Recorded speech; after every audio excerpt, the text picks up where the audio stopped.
Bueno, vamos a continuar entonces en este segundo como bloque para continuar trabajando con el modelo de Bruckmann que estábamos viendo, ¿sí? Bueno, nosotros habíamos puesto entonces el énfasis en la postura epistémica, pero si nosotros nos vamos más arriba en este mismo gráfico, acá es donde empezamos a ver o nos vamos a preguntar de dónde es que surgirían estas posturas epistémicas. Entonces este autor lo que plantea es que acá hay cuestiones, hay como dos dimensiones que serían, y todos estos, él pone la palabra, estos serían como factores que serían determinantes de que lleguemos a construir este tipo de posiciones, ¿sí? Factores determinantes que han tenido que ver con la cultura, como habíamos dicho, que influye, pero los determinantes estarían más relacionados con cuál es nuestro estilo de personalidad, qué estilo de personalidad o qué variables de personalidad entran en juego y cómo hemos ido acumulando ciertos saberes y cómo hemos ido acumulando ciertos conocimientos. Y va a poner como dos variables o dos dimensiones que van a ser como muy significativas. Unas tienen que ver que nosotros muchos conocimientos los vamos aprendiendo a partir de cómo vamos enfrentando los eventos importantes de nuestras vidas, cómo vamos viviendo, en definitiva, cómo vamos afrontando la vida. Y por otro lado, también, qué desarrollo intelectual, qué desarrollo cognitivo, qué posibilidades de ir desarrollando habilidades de pensar, nosotros también vamos teniendo y vamos desarrollando, ¿sí? En este modelo estructural, digamos, yo le estoy incorporando siempre como el componente de desarrollo, es decir, nuestra personalidad o los conocimientos o el tipo de pensamiento que tenemos o cómo vamos afrontando, eso es algo que se va construyendo a lo largo de toda una vida, ¿sí? Hay aspectos que quizás son un poco más estables, que son los estilos de personalidad, los modos de personalidad. Entonces, ahí también ya hay algunos estudios que muestran o que evidencian que, por ejemplo, hay un factor de la personalidad, hay una teoría que considera que la personalidad tiene como 5 grandes factores, y hay uno de esos factores que se llama el grado de apertura a la experiencia, ¿sí? ¿Qué vendría a ser esto de la apertura a la experiencia? Sería como, a ver, un factor de la personalidad en donde nos distinguimos las personas en términos de personalidad según qué tan abiertos o qué tan cerrados somos nosotros a la experiencia, ¿sí? Si pusiéramos como un continuo, desde un extremo en donde uno podría decir, hay personas que son muy abiertas a nuevas experiencias, que les gustan lo novedoso, que les gusta enfrentarse a cosas distintas, que se abren a nuevos conocimientos, que se abren a nuevos saberes, hasta otros extremos en donde sería muy poca apertura a la experiencia. Concentrarse en lo seguro, quedarse solamente con lo ya dado, quedarse solamente con lo que uno ya posee, tener una posición más bien esquiva a experimentar cosas nuevas o novedosas. Entonces, por ejemplo, esa variable de la personalidad claramente se vincularía con el desarrollo de distintas posturas epistémicas, porque piensen ustedes como cuanto menos apertura nosotros tengamos a la experiencia, cuanto más cerrados seamos, cuanto menos interés por el mundo tengamos, es cada vez más difícil que uno no desarrolle modos más bien cerrados de pensar, modos más bien dogmáticos que lleguen a ciertos dogmatismos también, ¿sí? ¿Por qué? Porque hay factores de personalidad que estarían, como quien dice, colaborando para que así sea.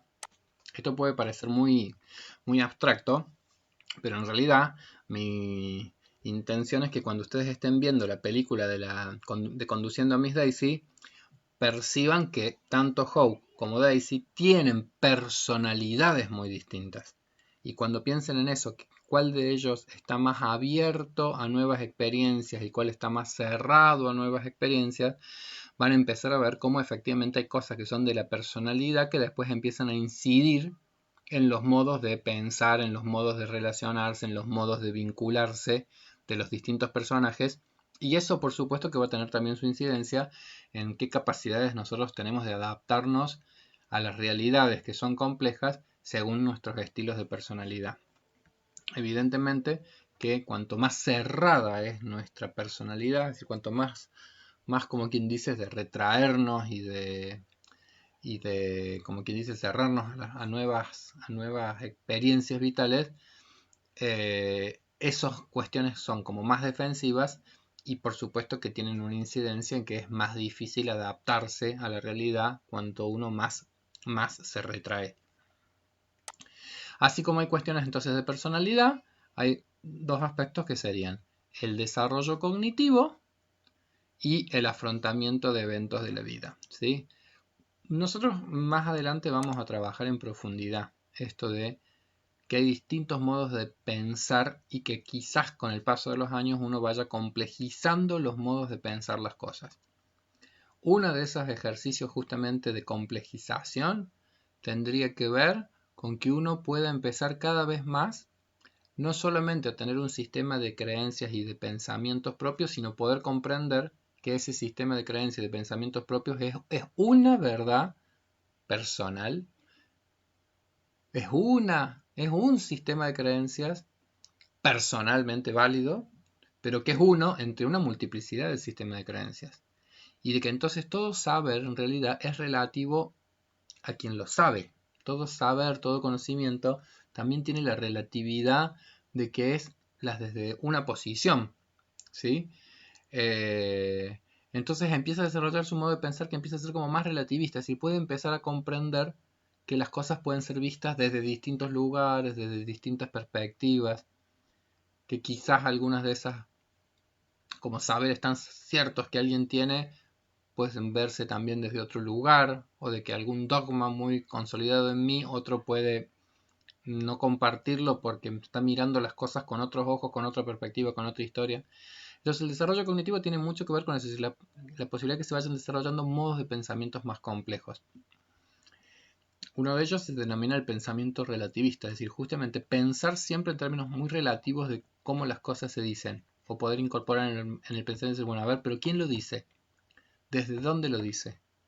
¿Por qué él lo ve de esa manera? ¿Por qué yo lo veo de otra manera? Empezar como a confrontar. Cuando ustedes vean la película, van a ver, por ejemplo, que Daisy con el hijo tienen todo el tiempo miradas muy confrontativas de las cosas. Entonces, Daisy ve que el hijo viene a querer mandar cómo es esto del auto y que contrate un chofer y todo lo demás. Entonces, ella lo percibe como que el hijo la controla, como que el hijo la cercena, como que el hijo le manda. Y en realidad el hijo lo percibe, estoy tratando de ayudarte, estoy tratando de cuidarte. Entonces uno ve cuidado, el otro ve intromisión. ¿Y quién tiene la verdad? Bueno, y en realidad ahí es cuando está la complejidad de que si nuestro modo de pensar es como muy rígido, yo me siento dueño de la verdad. ¿Se comprende? Cuando yo siento que yo soy el dueño de la verdad, en realidad se está generando todo un proceso de restricción en la posibilidad de comprender que la verdad no tiene un solo dueño y de que hay verdades relativas y por ahí hay cada vez más necesidad de efectivamente establecer un diálogo fructífero entre los participantes de una relación o de un conflicto para que pueda emerger algo más cercano a lo verdadero que hay en esa relación o en ese vínculo. Entonces, yo les decía, por un lado, un desarrollo, un desempeño cognitivo. Y por otro lado, acá aparece eh, que son los enfrentamientos de los eventos concretos de la vida, los que también tendrían un rol muy, muy significativo a la hora de ir desarrollando estos modelos de mayor escepticismo o de mayor dogmatismo, es decir, cómo uno va enfrentando determinadas situaciones vitales y según cómo las va resolviendo, quizás puedan incidir en los modos en que uno va a ir desarrollando los modos de pensar, los modos de comprender algunas cosas, ¿sí? Yo creo que ya les he contado el ejemplo de que yo pasé por el Montserrat, de mis pensamientos dogmáticos en algún momento, de que acá solamente tienen que ser un colegio de varones. Entonces digo, bueno, pero vitalmente, eh, digo, bueno, eso yo lo viví en un determinado momento de mi vida y me llevó a que yo pudiera empezar a reflexionar porque escuchaba a mis compañeras ya de la universidad, que yo estudiaba psicología y la verdad que en psicología ya era una amplia mayoría de mujeres, entonces yo ya en la universidad escuchaba otras versiones, escuchaba otras opiniones y ya el hecho de poder empezar a escuchar me llevó a que algunos tal vez de esas certezas tan grandes y tan absolutas que yo tenía de que el colegio tenía que ser de varones por tal y por tal y por tal y por tal motivo, no eran motivos del todo ni válidos, ni suficientes, ni necesarios, ni incuestionables. Y de repente cuando los eventos de la vida son significativos porque te tocan en lo emocional, como era esa situación y era mi historia, y era cuando te tocan en lo emocional, pero uno los va logrando leer de maneras más complejas o vienen de la mano de otras personas que te ayudan a reflexionar cosas que vos no habías reflexionado o porque efectivamente uno va madurando y entonces va haciendo lecturas más complejas de algunos fenómenos, quizás eso está en la base, en la colaboración, como quien dice, de que se empiecen a desplegar la posibilidad de una mayor integración y que se vaya llegando a este punto, ¿sí? Ahora bien, yo podría haberme también aferrado a ciertas miradas absolutamente dogmáticas y sostener hasta el día de hoy que la peor tragedia que le podría haber ocurrido al colegio fue que entraron las mujeres. Y sí, podría seguirlo sosteniendo. De hecho, algunos lo siguen haciendo, o algunos compañeros generacionales míos probablemente lo sigan haciendo. Está bien, está mal. Yo no estoy diciendo que esto se trate de cosas correctas o incorrectas, sino que estoy diciendo que cada uno hace tránsitos muy particulares con respecto a los eventos vitales y qué lecturas uno les va haciendo de ellos. Así que capitalización saca y bueno, hay una gran diversidad según las personas. Entonces, eh, vamos a ver ahora las partes del cuadro que estaban, a ver, yo voy a volver, ¿sí? Porque nosotros dijimos, en esta columna está la cultura, la historia, que están siempre influenciando en todo este esquema, como quien dice. Si todo este esquema lo tenemos que pensar siempre en el contexto de una cultura y de una época histórica que nos marca. Pero al mismo tiempo, con variables relacionadas con la personalidad, con variables asociadas a cómo hemos ido conociendo, cómo hemos ido acumulando saberes, cómo se ha ido desarrollando nuestra inteligencia, por un lado, y cómo hemos ido afrontando eventos vitales. Este conjunto de elementos serían los determinantes de que uno vaya construyendo una posición, una postura epistémica, o más dogmática, o más escéptica, o, en el mejor de los casos, una posición más intermedia. Este esquema va a tener sus consecuencias en todas las dimensiones del comportamiento humano, en las dimensiones conductuales, acá dice acciones, en las dimensiones emocionales, posiblemente dice este autor va a tener incidencia entonces en la satisfacción con la vida, en aspectos de cómo nosotros nos conducimos en términos morales, éticos, y probablemente también en cuestiones ligadas al dar juicios o no dar juicios, a dar consejos o no dar consejos a los otros, cómo nos relacionamos en una dimensión que es como esa dimensión que nosotros le llamaríamos la dimensión judicial. Entonces, nosotros habíamos trabajado con esta parte del esquema, ahora vamos a seguir con esta parte. Acá yo mantuve esas tres posiciones o esas tres posturas epistémicas de las que hablábamos y ahora vamos a meternos en estas dimensiones. Y estas, mi idea no es que yo ahora las desarrolle en profundidad, sino que solamente las presente. Y las voy a presentar muy sucintamente para que simplemente después vamos a hacer el juego de en la película ver a nuestros dos personajes y sus modos tan distintos de actuar para ver cuál se acerca más a la posición intermedia y cuál de repente está en una posición más extrema. En la dimensión de la acción, ¿cuáles serían los opuestos? O una acción directa, que vendría a ser como la expresión de la impulsividad, es decir, actúo y actúo impulsivamente. Esa es una característica un poco de la postura epistémica más dogmática, es decir, cuando vos estás muy convencido de las cosas, actúas también sin mucho pensamiento, porque ya está definido cómo es que hay que actuar. Al contrario, es decir, cuando la posición es la escéptica, cuando uno es muy dubitativo de todo, lo que hace difícil la acción es justamente que uno no sabe cómo actuar. Uno duda de actuar. Y quizás, bueno, la idea de la inercia es que uno no pone una fuerza que dirija hacia algún destino la acción, sino que hay una posición más bien inerte, quieta, aquiescente. Cuando uno, es como cuando dicen,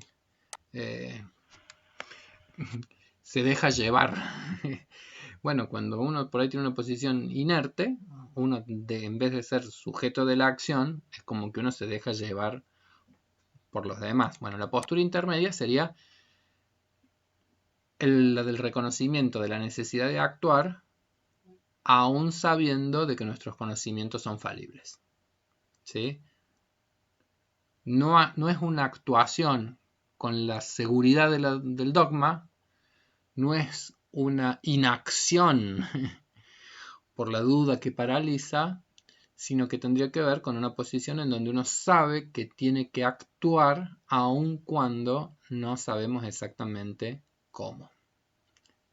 En términos emocionales, mientras que el dogmatismo se asociaría más a un compromiso emocional muy intenso con las cosas que se viven y el escepticismo con un distanciamiento emocional muy grande, aquí aparece una palabra difícil. La sabiduría se asociaría con una metriopateia. ¡Wow! ¡Qué palabra difícil! Metrio es medir. Metrio es medir. Y patos, pateia, es como la emoción, el sufrimiento, como en la palabra simpatía o en la palabra empatía, el patos es como la sensibilidad, el sufrimiento. Y la metriopateia en algún punto sería la posibilidad de medir nuestras emociones, ¿sí? Vendría a ser como la vivencia emocional medida, ni distante ni excesiva, sino la idea de una capacidad de gran regulación emocional. Cuando ustedes vean la película en Miss Daisy, de nuevo, vayan viendo los personajes, entonces cómo actúan o inactúan, cómo miden o no miden sus emociones, cómo en esas emociones los llevan como a actos y a comportamientos más impulsivos o más reflexivos. Por otro lado, se va a ver en otra dimensión que sería la de la satisfacción vital. La satisfacción vital en las personas más dogmáticas es más fácil que se perturben en cuanto ven que el mundo no funciona según los dogmas que ellos profesan. Es decir, cuando uno está muy convencido de cómo tienen que ser las cosas, es muy fácil enojarse con el mundo cuando el mundo no responde a esos dogmas que uno ha construido. La satisfacción vital probablemente también sea difícil de lograr o no sea alta cuando uno es tan desapegado del mundo, cuando uno es tan escéptico de todo. Y en la posición intermedia, la idea sería que efectivamente puede ser que haya un grado de satisfacción más elevado por el nivel de ataraxia. Ataraxia, otra palabra bien difícil, es el espíritu imperturbable. ¿Sí? La satisfacción con la vida se asociaría al poder encontrarle gusto a la existencia tal cual como la existencia es. Poder entender los altibajos que la vida encierra, poder entender que la vida tiene cal y arena, poder entender, digamos, todas esas contradicciones, podrían colaborar también con el poder mantener un grado como de mayor imperturbabilidad con respecto con respecto a algunas cosas que la vida nos va enfrentando. Es una palabra mucho más linda de lo que uno se imagina y mucho más difícil de conseguir de lo que uno querría. Porque el común de las personas, lejos de estar en ese punto de equilibrio, nos enojamos por muchas cosas, nos sacamos rápidamente, nos enojamos porque el mundo no responde a nuestros deseos, porque las cosas no son como querríamos, porque querríamos estar libres y tenemos que estar encerrados en la casa hace 2 semanas y pico. Es decir, ojalá fuese sencillo llegar al dominio emocional, al equilibrio, a la imperturbabilidad del espíritu. Ojalá fuese sencillo. No lo es. Y las dos dimensiones que quedan, bueno, pero a ver, me detengo un poquitito. Pero me interesa que igualmente, aun siendo palabras complejas, lo traten de pensar en los personajes de la película, ¿sí? Es decir, bueno, ¿cómo es la regulación emocional en Daisy? ¿Cómo es la regulación emocional en Hope? ¿Cuál se perturba más fácilmente? ¿Cuál se saca? ¿Cuál está más sereno? ¿Cuál es más irritable? ¿Sí? Y después nos están quedando dos dimensiones. Una es la de la moralidad. Y bueno, por supuesto que en ese punto el dogmatismo en general también se asocia a una determinada visión bastante rígida de lo que son las leyes, el orden y el deber ser, y el escepticismo al contrario. En el escepticismo más extremo hay una duda absoluta se considera que toda norma en definitiva es una mera convencionalidad. Una posición intermedia tiene que ver con lograr cierto metanivel, es decir, cierto reconocimiento de que las reglas son necesarias para la vida colectiva. No dejan de ser reglas, no son verdades absolutas. Es como, eh, qué sé yo, ¿hay que parar ante los semáforos en rojo? Y sí, hay que parar ante los semáforos en rojo. ¿Por qué? Porque lo dice una ley, porque la ley indica que hay que parar ante los semáforos en rojo.